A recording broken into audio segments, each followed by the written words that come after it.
Welcome to English in a Minute. If you listen to American English, you might hear this phrase. Fair weather friend. What do weather and friends have to do with each other? Listen and find out. Bill sure was friendly when he needed our help moving to his new house.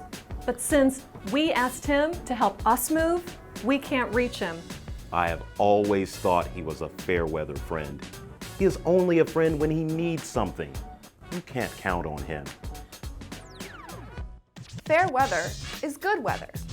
A person who is a fair weather friend is loyal in good times, but not when things get difficult. So if you are in trouble or facing tough times, a fair weather friend probably won't stick by your side. And that's English in a Minute.